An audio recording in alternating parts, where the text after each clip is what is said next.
Një avion që mendoj që brenda tij ka qenë drejtori i CIA-s është ulur në Rusi. Edhe pse nuk ka pasur një konfirmim zyrtar, duket se vizita e drejtorit të CIA-s në Rusi ka shkaktuar një lloj debati në mediat perëndimore. Për të folur mbi këtë vizitë kam të ftuar në një lidhje direkte analistin Lutfi Bilali. Zoti Bilali, faleminderit shumë për intervistën. Përshëndetje Gorian, kënaqësi që ardhe.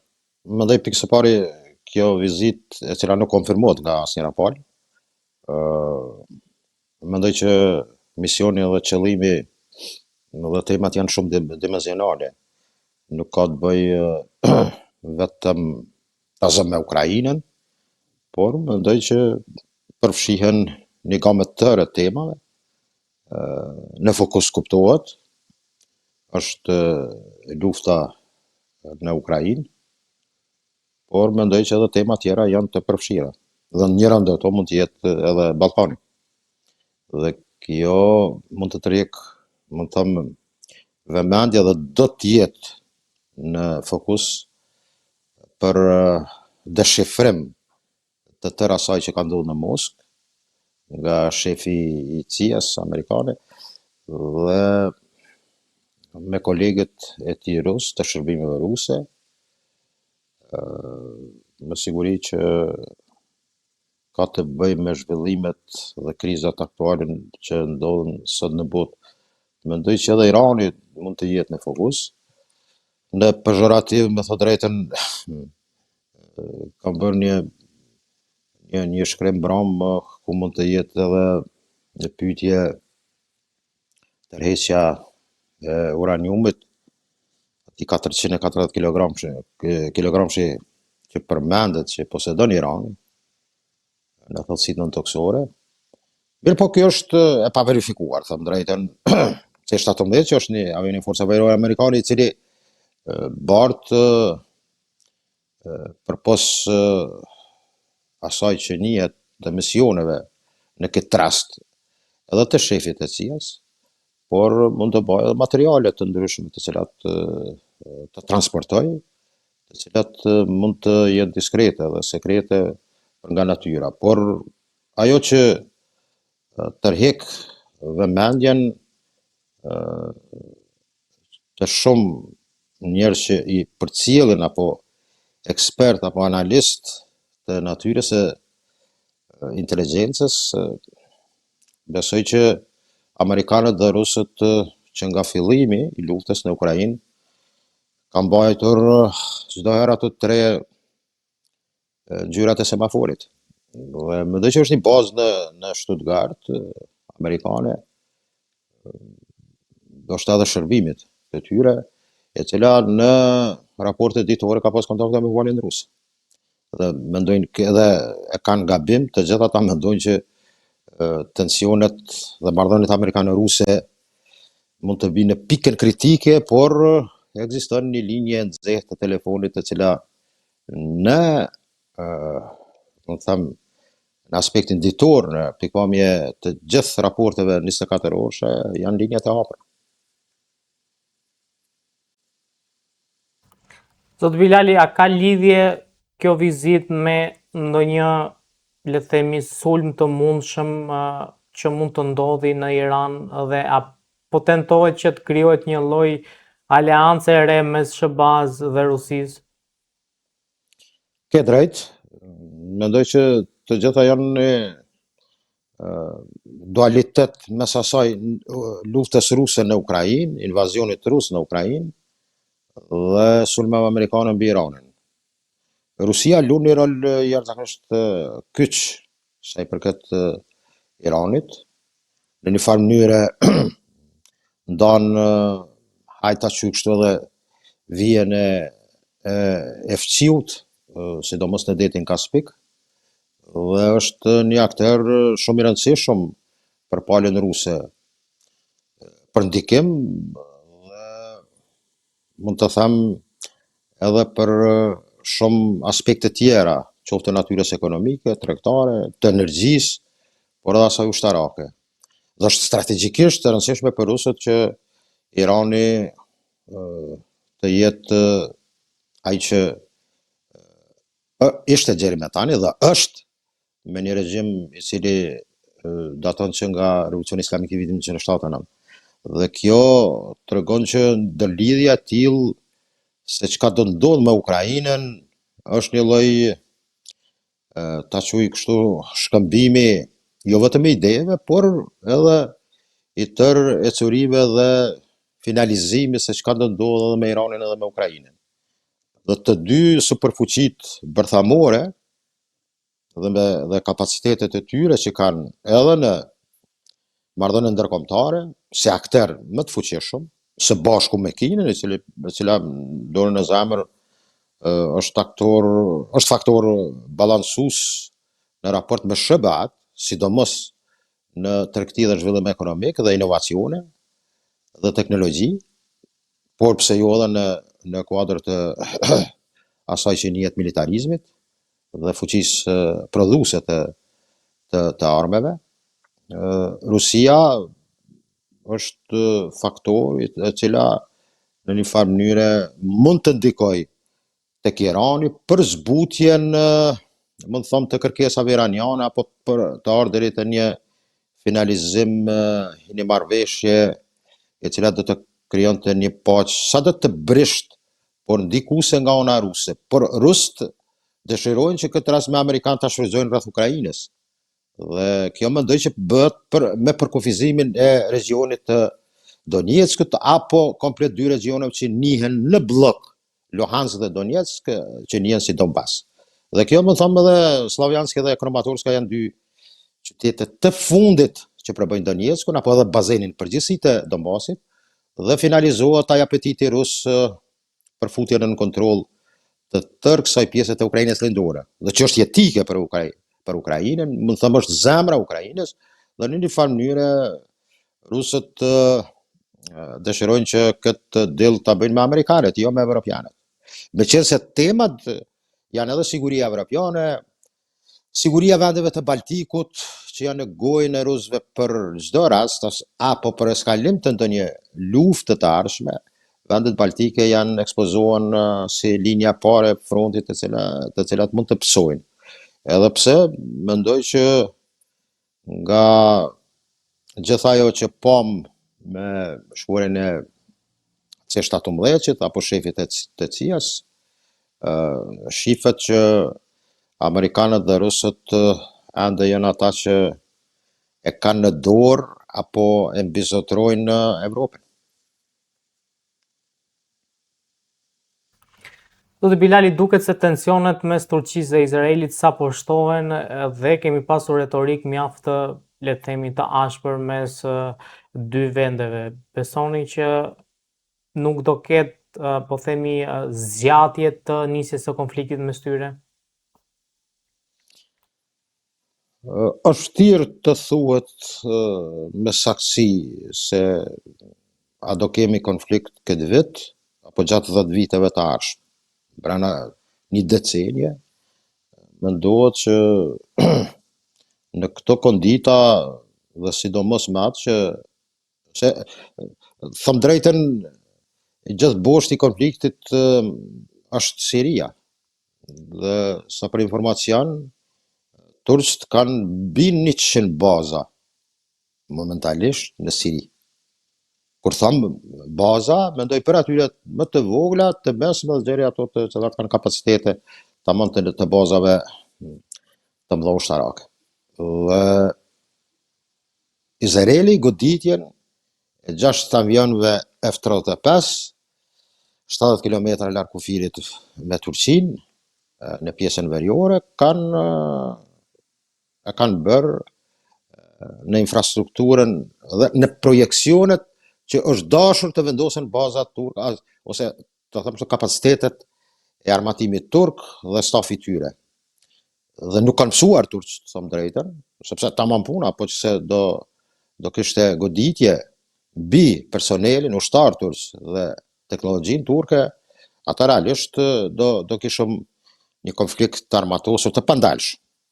Mirë po 70 kilometra nga vija kufitare me Sirisë dhe Turqisë është një, të them drejtën, një goditje në dinitetin e Republikës Turke. Dhe këtë e din mirë fort turqët dhe strategët e tyre. Mirë po më duket që nga rrjedhja e asaj që kanë një traditë perandorike, kanë forcën që të durojnë dhe të presin momentin. Dhe mendoj që kapacitetet e dy shteteve janë zakonisht të fuqishme. Ta marrë si shembull, ka qenë 2015 e goditja kur është bërë ndaj avionit Suhojt rus, kur mbrojtja kundër aeronaut turke ka të goditur atë avion rus dhe patën qenë thyrjet dhe marrëdhëniet patën në pikën kritike. Edhe pastaj ajo është riparuar me ato pritjet që ju bën, mund të them aty në çmimeve të pres Erdoganit para zyres pse Putinit, të gjitha këto kishin të bënin një kërkim falje dhe gjitha ato përbënin tërët, mund të them, një teren jashtëzakonisht të vështirë për riparim të atyre marrëdhënieve. Dhe mendoj që S-400 që triumfi turk do godiste F-35-shin, mos 6 prej tyre, 2 a 3 po, por më duket që ka qenë një alarm i madh edhe vetë ambasadorit amerikan Barak në Ankara. Thuhet që për minuta është arritur që të mos ketë një konflikt të hapur turko-izraelit.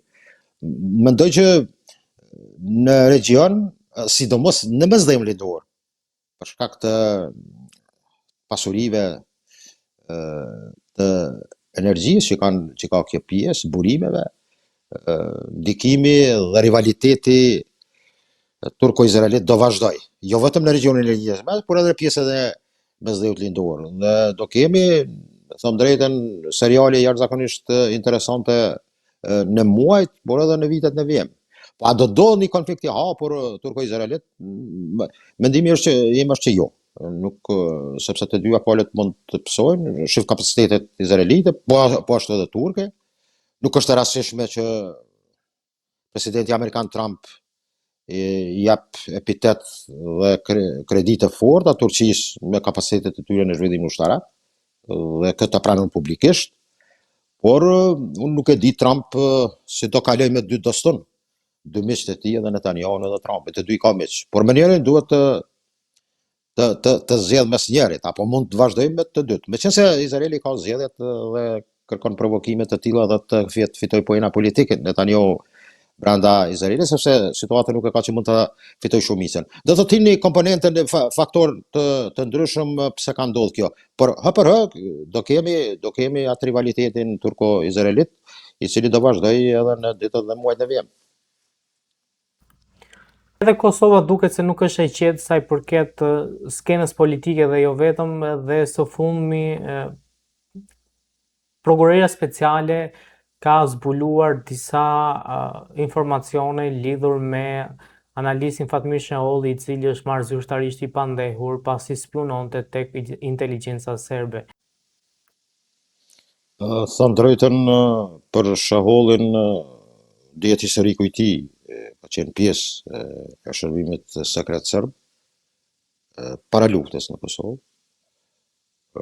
Është konvertuar pastaj në person dhe figurë ta quaj kështu, është ai fjalori që spionët ndonjëherë janë si ato shtëpiat publike u falin shprehje, dhe kalojnë shpejt në taborin e dikujt tjetër. Mund të rikthehen pastaj te origjinat e vendit jam. Dhe kjo më duket që është një e kaluar dhe një evolim i Shehollit, që u kthy prap te foleja. Deri me tani sa kem dhe ngritja akuzës që është bërë, që ka shantazhuar në skenën politike të Kosovës, ka dhënë informacione, sidomos me Ministrinë e Kthimit në atë kohë të një ministri serb, ka pasur thirrje për akuza për korrupsion, të cilat në një farë mënyre pastaj kanë evoluar në diçka tjetër. Përmendën një element shumë të rëndësishëm. Them drejtën, zoti Doçi, me aspektin fetar, Serbia ja ka arrit qëllimit, jo vetëm në Kosovë, por edhe në Shqipëri, të fus atë burën e barutit. Dhe kjo është fatkeqësia më e madhe. Ndonjëherë ne nuk kuptojmë gjithë këtë strategji serbe e cila luhet me religionin. Pasi që shqiptarët përbëjnë 3 komunitete fetare, të cilat janë pjesë e identitetit, thamë drejtën, islamit dhe krishterizmit që ndahen në ortodoks dhe katolik, të cilët përbëjnë, mund të them, edhe pse shumica në total e shqiptarëve në përgjithësi e dominojnë besimin islam. Dhe kjo në çarqe ndërkombëtare Serbia ka luajtur me këtë kartë. Çdo herë që ne në Kosovë po mbrojmë krishterizmin dhe në këtë pikë ende avazën dhe pikën madutin më të fuqishëm Serbia për të futur edhe përçarje fetare, por edhe në sy të opinionit ndërkombëtar është elementi fetar. Mirë po, nuk kanë ata persona dhe ata njerëz, individ, që nuk janë ndoshta edhe të pakt, të cilët në momentet e saktuara kur zilen, siç thonë të populli jonë me pelë për dorë, atakojnë hoxhallar dhe xhamit. Dhe tash kjo buroja. Dhe në këtë moment ata dalin tash, edhe pse në një farë mënyrë kanë hyrë ujëra trubullta të jenë pjesë e shërbimit të bijës, pastaj na dalin që ne këtu ka qenë rrezik dhe kemi punuar në këtë drejtim që ta luftojmë ekstremizmin në Kosovë këtë rast. Por mendoj që ne duhet të kemi kujdes. Kosova nuk është Kandahar dhe nuk do jetë Kandahar. Kosova përfaqëson atë që përfaqëson dhe drejtën e kultit objektet e kultit, pastaj që është në besimit, është e drejtë e individëve pa marrë parasysh religionin, edhe pse kuptohet që mbi 94% dominon në besimit islam. Mirë po, këtë lojë ne kemi ra në kurthën e tyre. Dhe kjo, shif zoti Doçi nuk është dëshiroj të përmend atë citatin kur e ka shprehur vetë gjatë bombardimeve presidenti amerikan Clinton. Nuk do lejojmë të bëhen masakra ndaj një populli që ka një besim dhe religion tjetër nga ata që po sulmojnë. Dhe kjo ka qenë një adut jashtëzakonisht i fuqishëm, por edhe në të mirën tonë ka qenë. Mirë po për momentin duhet të kemi kujdes. Shqiptarët kanë një traditë fetare të një bashkëjetese e cila ka qenë e kuptueshme dhe mund të them jashtëzakonisht harmonike mes vete. Shqiptarët nuk kanë bajrak fetar, tham drejtën. Qoftë ata në islam apo ata pakisat tjera krishtere. Dhe kjo duhet të jetë masa e qartë. Mirë po ne di që dikush dëshiron të na bëj fetar me zor. Dhe kjo patëm ne qef apo s'patëm. Dhe ky është ai rreziku, qysh me fillimin e shtetit, Bektashi në ministetit. Ta quajnë në Shqipëri, pastaj pas 2 vjetë do një Republikë e Mirditës, pjesa jugore, pastaj në Kosovë element të ndryshëm me kriju atje rreth manastirit të Deçanit, një lloj kantoni të elementve, të cilat mund të edhe vizita e vet këshilltarit shpirtëror të Trumpit kur ka qenë në Kosovë, ka qenë një citat jashtëzakonisht domethënës, që nuk është vlerësuar nga mediumet qoftë Kosovë dhe Shqipëri. Po shkoj të vizitoj në Kosovë sa po rrezikon të drejtat e krishterëve. Dhe kjo në një familje këtë lojë që luan Serbia, mund të them fatkeqësisht, për fatin tonë në arenën ndërkombëtare, apo në personalitetet që kanë ndikim në shtetet e tyre, ka luajtur një rol dhe e ka arritur deri dikun, mund të them jo krejt, mirë po ka arritur të aktualizojë që shqiptarët apo dhe Kosova të duket një vend, meqense unë nuk e marr atë toponominë asaj atij Kandaharit. Kosova në asnjë element. Ne jemi vend kontinental evropian, me një kulturë që kryqëzohet mes asaj Orientit dhe Oksidentit, mirë po, shifni, dilin e për kryeqytetet në Prishtinë, apo në për qytete tjera të Kosovës, po edhe Shqipërisë, edhe të Maqedonisë, po që se doni. Rinia të gjithë kostumin, sjelljen e ka si të jesh në Paris apo në Berlin. Dhe kjo tezë demantohet. Por kjo ekip e tillë e shehollëve, të cilët janë hinë ujëra të turba dhe tash mundohen veten ta lajnë duke i goditur ndonjëherë pa të drejtë. Nuk e di a ka akuzë, sepse po që se hoxhallar në Kosovë, imam, ka që janë të përfshirë në këto elementin, ato duhet ngrihet akuzë. Unë nuk e di ndonjë imam në Kosovë që është ngritur akuzë ndaj tyre. Po flas çdo herë duhet të kem fakte. Dhe nëse ka fakte atëherë le të urdhërojnë. Shteti funksionon, organet e drejtësisë dhe të arrin të kapin këta njerëz të rrezikshëm.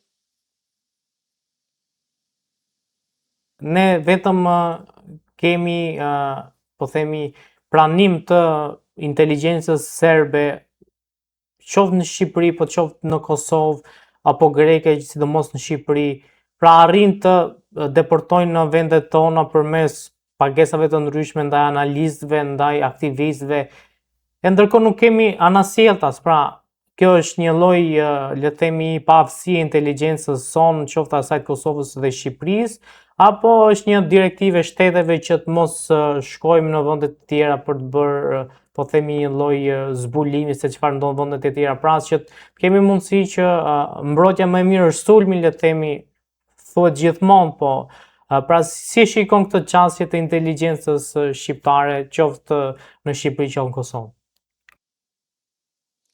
Mendoj që Shqipëria rreth kapaciteteve të inteligjencës kuadrit nuk mund të jetë dot në nivelin mund të them ballkanik, por problemi është ndonjëherë profesioni i tillë mund të jesh që blesh let dhe përmendet e atë fjali jashtëzakonisht interesante që sulmi është mbrojtja më e mirë. Ne mendoj që kapacitetet e inteligjencës si në Kosovë dhe Shqipëri duhet t'i hudhemi jashtë kufirit. Kuptohet, ato janë edhe resorte brendshme për inteligjenca brendshme që merret ekskluziv brenda territorit apo kufive shtetin këtë rastit Kosovës së Shqipërisë, por edhe shërbimin për operacione ta quaj, sepse nuk jemi shtetet e fuqishme që mund të mbulojmë siç janë shërbimet amerikane, ruse, apo izraelite, apo kineze, apo gjermane dhe franceze. Por edhe greka dhe serbe, them drejtën. Tradicionalisht serbët qysh në sistemin jugosllav, po edhe më herët kanë pas një shërbim jashtëzakonisht të fuqishëm, qoftë në aspektin kadrovik, por edhe në atë financiar. Dhe kjo është ai handikepi ynë që ndonjëherë kem bë veten inferior, sepse nuk mund të jenë ata vetëm që mund të përdoren, po ti do kesh atë, mund të them, vizionin që jashtë, edhe në Serbi, edhe në Greqi, të përdorësh. Dhe kjo është, duket pak a shumë, ndoshta është zanat i lindur herët që mund të jenë individ dhe nuk e kanë fatin se cili të jetë ose të përfaqësoj një shërbim inteligjent, ato kriteret duhet të jenë të forta. Nuk e di sa është niveli i tillë i pjekurisë së atyre operativësave që punojnë në shërbimin shqiptar dhe të Kosovës, por besoj që strategjia duhet të jetë në dy pole, në atë jugor me Greqinë dhe me Serbinë, dhe duhet të ketë ekipe të profesionalizuara, të cilat njohin mirë rrethanat, kulturën, gjuhën, historinë, por mund të them edhe gjithë aktivitetet të cilat mund të goditet pala e cila na bën dëm edhe zarare ne, të shkaktojmë dhimbje edhe tyre, ta quaj kështu, por mendoj që duhet të jetë një, ju e përmendët faktorin ndërkombëtar apo inteligjencat e vend fuqishme mund të tërheqin vrejtje deri ku, se janë disa momente ka herë që nuk mund të shkosh pa thënë të fortit, ata që dominojnë sot, që të arrish deri në Raguza është përmend shpesh herë, edhe Napoleon Bonaparte, Dubrovniku ka fjalën. Bili ka pas një fjalim duke të thotë për Bonaparten që e kam problem të shkoj deri në Raguza, në ma thonë me një kukull mund të manipuloj me njerëz, me mitet rreme. Por ajo çka është interesante, mendoj që nuk them që jem vobekt, apo kem kvalitet jo të mirë, unë mendoj që për Shqipëria ka kapacitete të tilla sa për këtë, do të them, kokës trurit, por ndoshta politika i kufizon disa aspekte, dhe kjo ne kem problem me politikën, po që se kem udhëheqje që tamam është për sovranitet kombëtar, dhe atëherë edhe shërbimin do ta kem tillë, do ta kemi të tillë shërbimin, dhe mendoj që Unë kam një dro tjetër që nga jem duke shkuar në një periudhë, kemi marrë një lloj kohe nga dikush që po stis, që nga nacionalisht shqiptar të krijojmë enklava fetare, dhe të quaj kështu, njërë që tek ne ka qenë njeriu e ka drejtën e Zotit të jetë besimtar, por jo të hyjë në ujërat të atilla që i konverojnë dikujt. Dhe kjo mendoj që është pa dalë pej teme, shërbimet inteligjente të dy veteve tona duhet të kenë kujdes dhe duhet të mendojnë për kualitetin, jo për vjen partijake dhe gjakovarët e na kanë një fjalë të i lagëve, të familjarëve të tyre. Nuk krahatohet një shërbim dhe nuk forcohet me bitë të tezeve dhe të agjeve apo të i lagëve të tyre. Dhe kjo mendoj që duhet të jetë apo edhe struktura partijake. Meqense ne jemi në këtë fazë, nuk jem sloven, them drejtën, apo gjerman, që të mendojmë që ai që ka nuhatje në këtë shërbim duhet i prish shërbimit, duhet të jetë operativ si shërbimit, po dhe institucioneve tjera. Ne flasim vetëm për një segment për inteligjencën, por e besoj edhe gjithë sektorët tjerë ne duhet të jekum, meqense nuk jekën këtu, duhet të kaloj gjenerata, se ne mund të apelojmë koti, sepse ne kemi marrë atë rrugën të cilët shërbime i bëjmë. Shif, jeta dhe shteti nuk është Sony Hill. Dhe këtë shqiptarët e kanë problem, apo pilafet të moderatorëve apo moderatorëve të cilët me kostumet e tyre nga 10.000 euro defilojnë në procedura televizive. Ta nuk mund të bojnë nuk bojnë shtet. Bili këta janë shifë është interesant dule nga time dhe të jep shumë i shpejt. Arabia Saudite ka kapital shumë të madh, po morali ushtarëve tyre sa ata jetojnë në Altan. Me Hutit e Jemenit ka problem. Sepse ai mëson të bëj jetë luksi, nuk mëson të bëj jetë të vështirë, të hynë front atje. Dhe të gjithë ne kemi krijuar këtë klasë që njerëzve të cilët kanë, mund të them, jeta atyre, vena atyre, më falni, ajo ta quaj viski tyre dhe gjitha ato kushtojnë 700 euro mbrëmja. Këta nuk mund të bëjnë shtet dhe nuk kanë interesuar për më bëjnë shtet, po dhe institucione. Dhe kështu që mendoj që ne kemi u adresën. Dhe shkojmë piketojmë të njerëz që na hiqet një Mahmud dhe na vjen i Daud. Dhe kjo është po i njëjtë. Dhe kjo mendoj që është problemi më i madh. Zoti Bilali, faleminderit shumë për informacionet dhe analizën që përcollet këtu në VIP Magazin. Ishte kënaqësi si gjithmonë. Zoti do që ishte në krasi edhe nga ana ime. Faleminderit.